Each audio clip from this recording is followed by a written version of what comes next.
Let's talk about light and darkness as the season approaches. First, light, positive vibes only. Where did that originate? We were going over self-scout, and there was a lot of complaining about certain things, and this guy may have made a mistake here or a bad play call here, and I was like, hey guys, there's a lot of complaining in here, there's a lot of negativity, keep it positive and find the answer.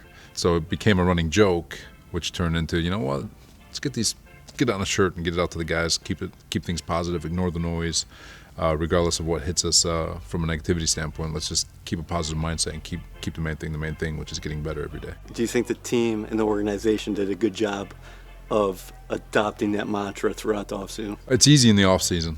The regular season is going to be a whole new challenge, but everything's always positive in 32 cities where everyone is very excited about the season. Everyone's got excitement. Everyone's 0-0 undefeated and with aspirations of world championships. But it's the season when adversity hits and there's negativity and you got outside noise that's trying to creep in.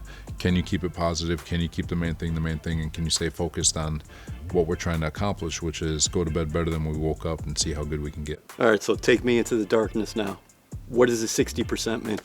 So that's Navy SEALs. I'm a big fan of the Navy SEALs and really all our armed forces. But I was reading something on the Navy SEALs, and they were talking about that the fight or flight mechanism of the human body or mind triggers when you've accomplished 40% of what you've accomplished. So when you're in activity of what you're capable of, and at 40%, everyone's fight or flight kicks in. Now, some people's 40% is greater than other people's 40%, but it's still 40%. And once that kicks in, that's your body and mind basically telling you that you've got 60% more to give.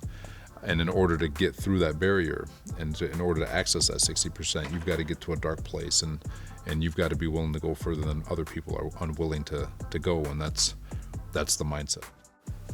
You're always positive. A lot of times you have a smile on your face, but you are an insane competitor.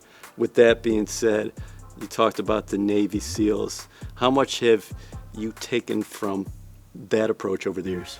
A lot. You just look at from a mindset standpoint, a lot of cool discussions with Tyler Conklin, his brothers, God willing, he's so close to graduating the Navy SEAL program here in the next couple of months, which is awesome. And I'm just fascinated by their mindset because, and all of them really, the whole armed forces, they're capable of doing so much more, and what they're doing it for is so much greater when you think about it, and what they're sacrificing and what they're putting on the line, and what they're doing it for and their purpose and all that. So it's you apply it into life and in certain aspects. Obviously it's we get to play a sport where they're fighting for lives, right? Mm-hmm. And so it is different, but at the same time there's so much to pull from because at the end of the day the Navy SEALs are one of the greatest organizations in the world in terms of teamwork and how to build a team of individuals who come from all walks of life and throw them onto a team, and all of a sudden they're just, that bond is as tight as can possibly be. That's how can you pull that into your workspace, whether it's football or even a Fortune 500 company? I always think it's fascinating. You got a couple former Ravens here in CJ Mosley and Joe Flacco.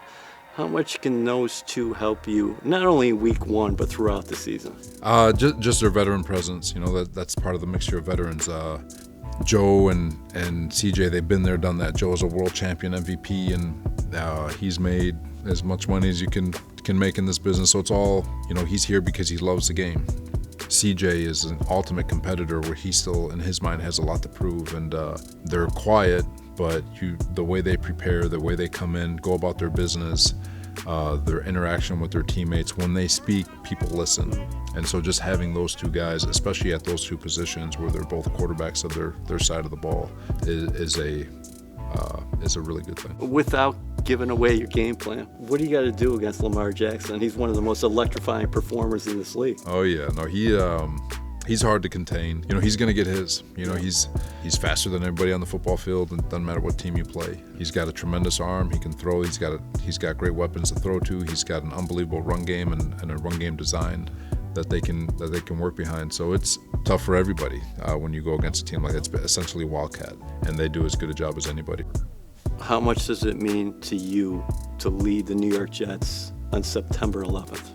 You try not making the game the game bigger than the day. It's a big day in our history, right? It's going to mean a heck of a lot more to a lot of people, a lot more people than us. And you respect the moment and you honor the moment like we will. And it is a big deal. And everyone has their own story. Everybody remembers where they were, what they were doing, and how they received the information. And so it's going to touch hundreds of thousands of lives differently. And we're so fortunate to be able to be center stage in the city that it happened. Thanks, Coach. Thank you.